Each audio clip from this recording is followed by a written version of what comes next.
Everyone, my name is Dr. Ross Anderson. I'm one of the urologists at Urology Nevada. We're located in Reno, Nevada.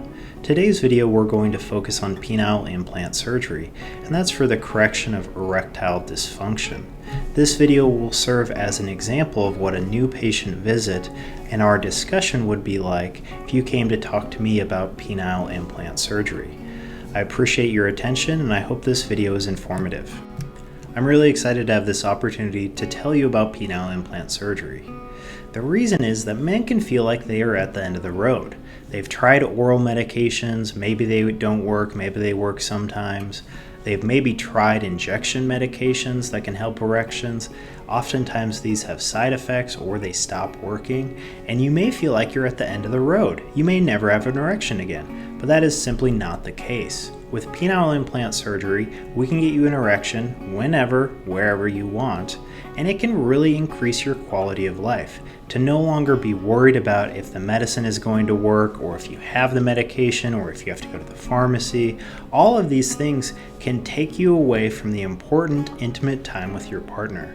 And I'm excited to tell you more about penile implant surgery to see if it's right for you. Improving our patients' quality of life is a top priority at Urology Nevada. And penile implant surgery can certainly improve our patients' quality of life. The main benefits that we see is that it, one, takes away your anxiety over whether or not you're going to get an erection. This is a very reliable device that can give you an erection every time you want to use it. The other benefits is that you can get rid of the medications or the injections that are either not working or causing side effects. It is an extremely reliable device. On average, men get 10 years out of a single device. That's one surgery, no more medications, and you can get an erection whenever you want. Another important aspect is that it's very concealable, meaning that no one else has to know that you have a penile implant. Even if you're walking around naked in a locker room, nobody's going to be able to tell. Your partner will likely be able to tell, as well as your urologist. But this is a big improvement in your quality of life, and it takes a bit of a commitment going through a big surgery to have an implant placed, but we can get you through this and we can improve your quality of life and get your erections back. Let's talk a little bit about the different types of penile prosthesis. The most common and the most popular in the United States is called the 3-piece inflatable penile prosthesis. This is the most popular because it has such high satisfaction. It gives you the most realistic erection compared to the other two devices, which are a 2-piece inflatable penile prosthesis and a malleable device. These have their place and they are a good option for some of our patients, but the majority of this video series will talk about a 3-piece inflatable penile prosthesis because in the majority of cases that's what I'll recommend as far as your implant. The 3-piece inflatable penile prosthesis is the most commonly implanted device in the United States because of the high satisfaction rates and the realistic feel. Both partners and patients have over 90% satisfaction with this device. So what are the three components of a 3-piece inflatable penile prosthesis? Well, first you have the cylinders. There's one on each side. These are placed deep within the penis in the corpora cavernosum, or erection rods of the penis. The next component is the pump. The pump lives deep within the scrotum and is easy to access, and it's your job to actually pump the fluid that lives in a reservoir, or the third component, behind the pubic bone. This holds saline or salt water, and when you're ready to have an erection, you simply pump the fluid from the reservoir into the cylinders, going from a flaccid state to an erect state in usually under a minute. In this video series, I'm going to be showing some pictures as well as videos of devices from the two main manufacturers of these devices, both Boston Scientific and Coloplast. Here is a sample of a 3-piece inflatable penile prosthesis. Currently the cylinders are deflated, as you can see here, floppy. If we want to inflate the cylinders, the pump, which is positioned in the scrotum, is then used to transfer fluid from the reservoir, which is seen here, and that is positioned behind the pubic bone. So as the patient inflates the cylinders, fluid is traveling from the reservoir down into the cylinders, making them very firm and giving the penis an erect state. So as you can see now, when I pick up the cylinders, they are very firm and adequate for penetrative intercourse. This video animation is from Boston Scientific, and it demonstrates how the 3-piece inflatable penile prosthesis is first inflated from a flaccid state, taking the fluid from the reservoir into the cylinders, and then deflated, taking the fluid from the cylinders back to the reservoir. Here are 2 samples of 3-piece inflatable penile prosthesis from the 2 main manufacturers. Above you can see Coloplast device. Here's the reservoir, the 2 cylinders, as well as the pump. Here are the Boston Scientific reservoir, pump, as well as cylinders. To activate or inflate the device, you pump here, and to deflate the device, you depress the button here. That sends the fluid from the cylinders back to the reservoir. The Coloplast device acts in a very similar fashion, and I'm not going to belabor the minute differences between the 2 devices, but this is to give you an idea of what the 2 devices look like, and they work in a very similar fashion. I'm happy to give you more details about the 2 devices. Let's talk a little bit about getting ready for surgery and the surgery itself. Before surgery, we get a series of labs to make sure that you don't have a urinary tract infection. If you do, we'll need to treat that prior to surgery.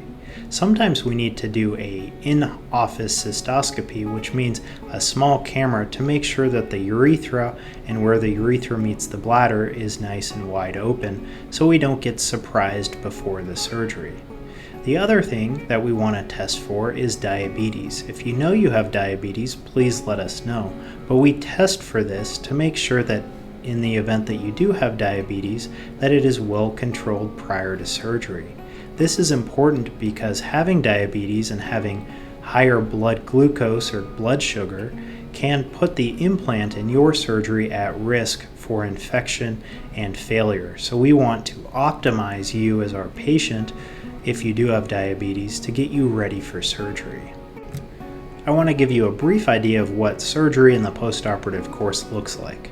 So you come into the hospital or surgery center and leave the same day. That's called outpatient surgery. The surgery itself usually takes about 1 hour once you're asleep and positioned. Normally there is 1 incision sort of between the penis and the scrotum. Occasionally we have to make a 2nd incision in the groin to be able to safely place the reservoir, but on average it's usually 1 incision. Patients go home with a catheter in their bladder to make sure that their bladder is draining on the day of surgery. This comes out the following day when you see us in clinic. You'll get a tight bandage that goes around the scrotum and penis, and this is also taken off at your clinic appointment the following day. The device is left partially inflated as to help healing and bruising after the surgery. This stays inflated for on average 2 to 3 weeks. At that time, if you're healing appropriately and the incisions look good, then we can have you start cycling the device. And cycling the device basically means inflating and deflating once or twice a day. After about 4 to 6 weeks, if you're on the standard recovery, then you'll be able to start using the device. One of my medical school mentors used to say surgery is surgery, and what he meant by that is that any surgery has the potential risks of complications or side effects or problems. So penile implant surgery is no different. I'd like to take the opportunity to tell you about some of the more common complications or side effects of surgery so you're well informed before signing up for a surgery. The 3-piece inflatable penile prosthesis is a mechanical device. With any mechanical device, the components over time can wear out and it can stop working. On average, men get 10 years of life out of their penile prosthesis. This will depend a little bit on your body as well as how frequently you use the device, but on average 10 years before you would need to get the device removed and then replaced. The second surgery is a relatively simple surgery compared to the first surgery that you've gone through to get the device. So again, I wouldn't call that a side effect or a complication, but that's a normal lifespan of one of these devices.